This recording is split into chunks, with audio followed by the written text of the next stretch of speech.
Bonjour. Aujourd'hui, ce qu'on va voir, c'est une équation différentielle à variables séparées.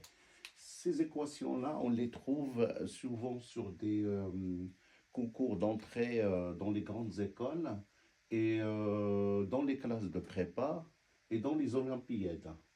Donc, cette équation est de la forme y' moins exponentielle de x fois exponentielle de y est égale à moins 1, qu'on va nommer e. Ce qu'on va faire, posons zx est égal à yx moins x. Ce qui vaut, si on fait passer le y de l'autre côté et le z de l'autre côté, ça fait yx égale à zx moins x. Si on fait la dérivée des deux fonctions, donc ça nous fait y' de x est égal, la dérivée de tout ça c'est z' de x, et dérivée de x c'est 1. Et donc, ça nous fait z' moins 1. Et on a la fonction, celle-ci, c'est y' de x moins exponentielle de x fois exponentielle de y de x est égal à moins 1. Si on remplace les z et les z', les y et y' par leur forme qu'on a trouvée ici, on aura z' de x moins 1 moins exponentielle de x, exponentielle, et yx qui est égal à zx moins x, le tout est égal à moins 1. De là à là, je fais que de remplacer ce qu'on a fait ici, c'est tout. Donc, cette expression-là, elle est la même chose si on enlève les parenthèses. On remarque que ici, on a moins 1 et moins 1 là, ça va partir. Et ici, on a exponentielle de x fois exponentielle de moins x. C'est exponentielle de x multiplié par exponentielle de moins x est égal à 1. Pourquoi? Parce que exponentielle de moins x, c'est la même chose que 1 sur exponentielle de x. Quand on descend l'exposant, quand on descend une puissance au dénominateur, le signe de l'exposant, il change. Donc là, c'était moins x, il devient x. Et donc, si j'ai exponentielle de x fois 1 sur x, on simplifie par exponentielle de x et ça donne 1. Et donc ici, ça fait 1. Qu'est-ce qu'il nous reste? Il nous reste le z' de x moins exponentielle de z est égal à 0, puisque le moins 1 et le moins 1, il part, il revient 0 ici. Ça veut dire que z' de x, si on fait passer ça de l'autre côté, est égal à l'exponentielle de zx. Donc, on a cette expression qu'on a trouvée ici. Donc, l'équivalent, si on multiplie par moins 1, donc de là à là, donc j'ai rajouté moins 1 là et là, et je multiplie par le même terme, exponentielle de moins zx, exponentielle de moins zx. Donc, l'équivalence ne change pas. Ça et ça, c'est la même chose, parce qu'on a multiplié par moins exponentielle de moins zx, des deux côtés. Donc, on a le droit. Donc, ça implique quoi? Que ça, c'est égal à moins z' de x exponentielle de ça. Et donc, ça fois ça, c'est comme ici.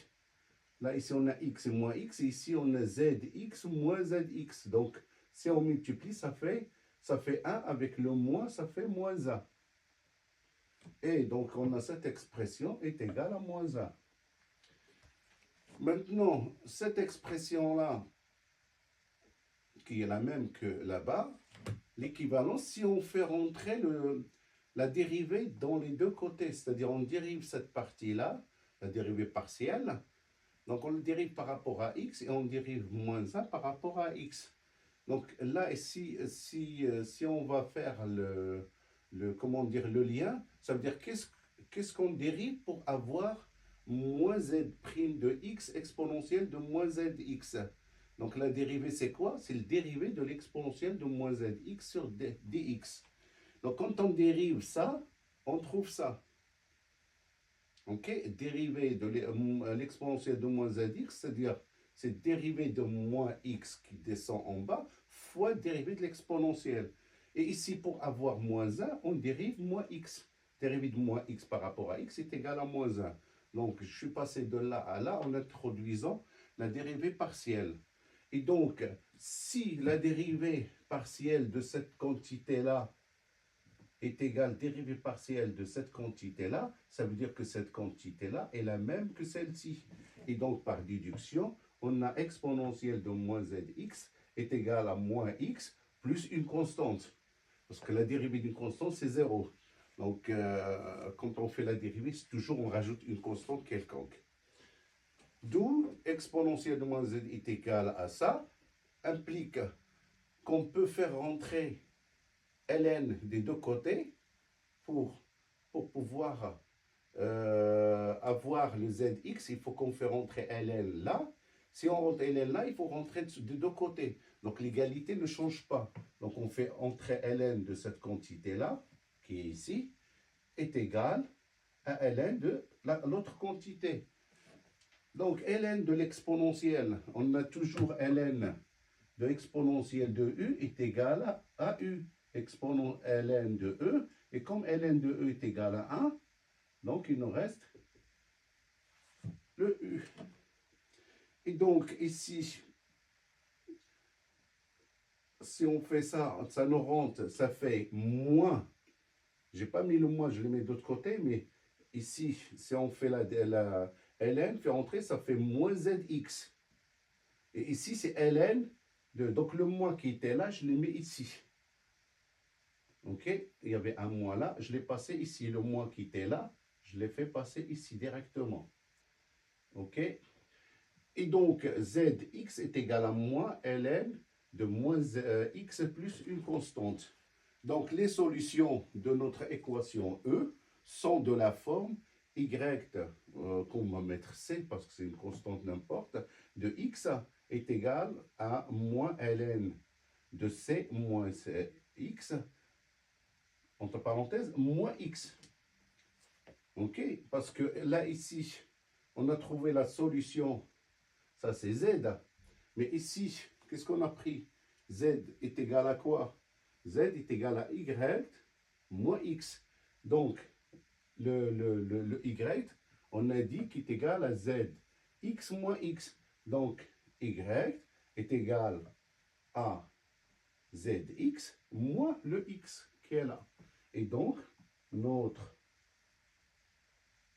les solutions, on dit les solutions, pas la solution. J'insiste sur les solutions.